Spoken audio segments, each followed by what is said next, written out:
채널 윈TV 미주 한뉴스입니다. 바이든 대통령은 IRS가 부유한 미국인과 대기업의 조세 회피를 단속하기 위해 800억 달러를 투자할 것이라고 알렸습니다. 이 제안으로 집행 인력과 기술 추가적인 금융 보고를 강화하고 향후 약 10년 동안 7천억 달러의 추가 세수 창출을 추구할 것이라고 전해졌습니다. IRS는 2010년과 2020년 사이에 감사 및 미납 세금 징수 요원 등 약 3만 3천여 명의 인력이 축소된 것으로 알려졌습니다. 시라쿠스대 보고서에 따르면 100만 달러 이상의 소득을 올린 납세자 100명 중 2명 미만을 감사한 것으로 전해져 2012년 이후 세금 감사 비율이 72% 감소한 것으로 전해졌습니다. 한 공인회계사는 이번 감사 확장 계획에 대해 연간 40만 불 이상의 소득이 있는 개인은 스스로 감사의 대상이 된 것으로 생각해야 한다고 경고했습니다. 또한 규율만 따른다면 문제될 것은 없으며 기록을 잘 보관할 것을 추천했습니다. 미국 질병통제예방센터 CDC가 5일 발표한 예측에 따르면 백신 접종 비율이 지속되고 마스크 착용과 거리 두기가 유지된다면 7월경에 바이러스 확산이 급감할 것이라고 알렸습니다.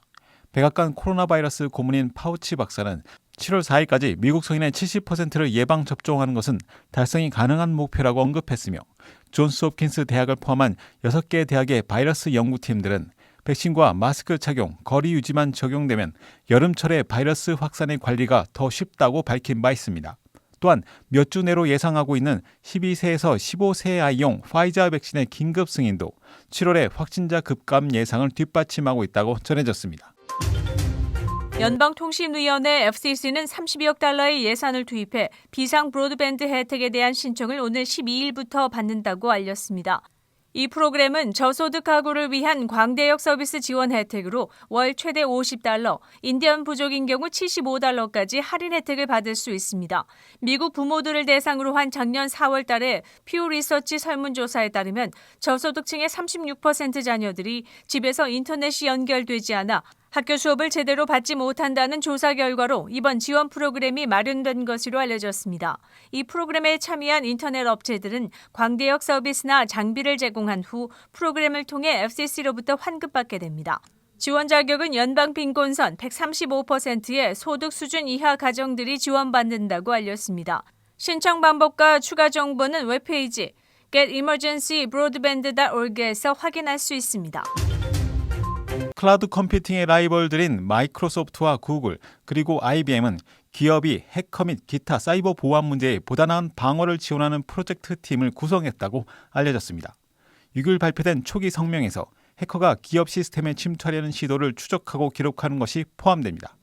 각 클라우드 컴퓨팅 공급 업체가 보안 사고를 서로 다르게 기록하기 때문에 기업은 최신 사이버 보안 공개에 대한 전체적인 상황을 파악하는 데 어려움을 겪을 수 있다고 프로젝트 관계자는 알렸습니다. 이니셔티브에서 나온 관련 기술은 오픈소스 모델로 무료로 출시될 예정입니다. 이 프로젝트에는 클라우딩 3사 이외에 골드만삭스, 파이자, 시스코 및 페덱스사도 참여하고 있습니다.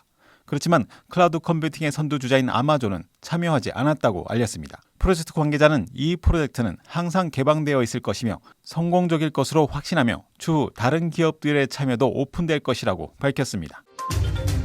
최근 우정국을 사칭해 개인정보를 도용하는 일이 빈번하자 우정국이 직접 경고에 나섰습니다. 4일 발표한 서면 경고에서 우정국은 사기꾼들이 가짜 이메일과 핸드폰 문자 메시지로 개인정보를 요구하고 있으며 우편 정보를 사칭하고 있다고 밝혔습니다. 우정국은 우편물의 배달 시도에 대해 이런 메시지를 보내는 일은 없다고 알렸습니다. 이런 스팸 메시지를 접한다면 spam@uspis.gov 이메일로 신고하라고 당부했습니다. 캘리포니아의 한 술집 주인이 가짜 코로나 백신 예방접종 카드를 판매한 혐의로 체포되었습니다.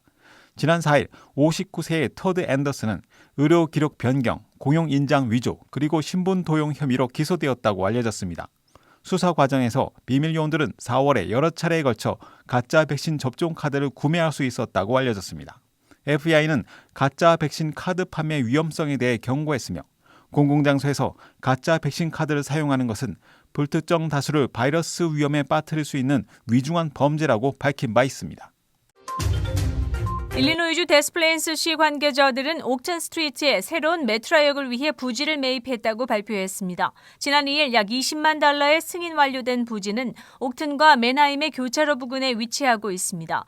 메트로 노스 센트럴 라인과 연결될 것이라고 전했습니다. 추후 이 역은 승객들에게 오헤어 공항과 시카고 유니언역을 직통 열차로 제공할 것이라고 알렸습니다.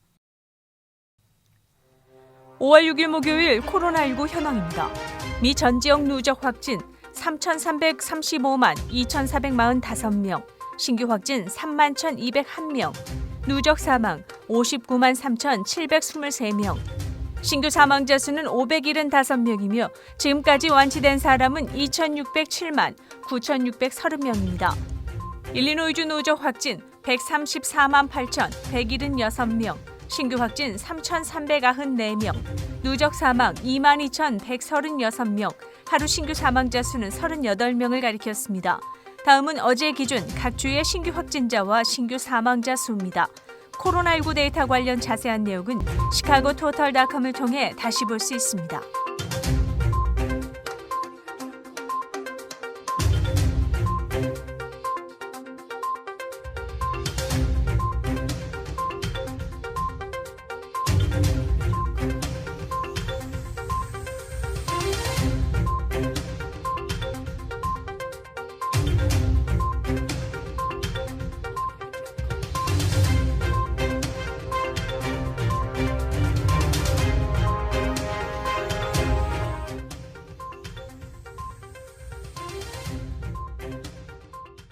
윈TV 24.5와 MCTV 24.6 방송은 공중파 채널을 통해 시청하실 수 있습니다. 코로나19 비상시국 뉴스24에서는 여러분의 제보를 기다립니다. 제보 전화는 224-283-8200번입니다.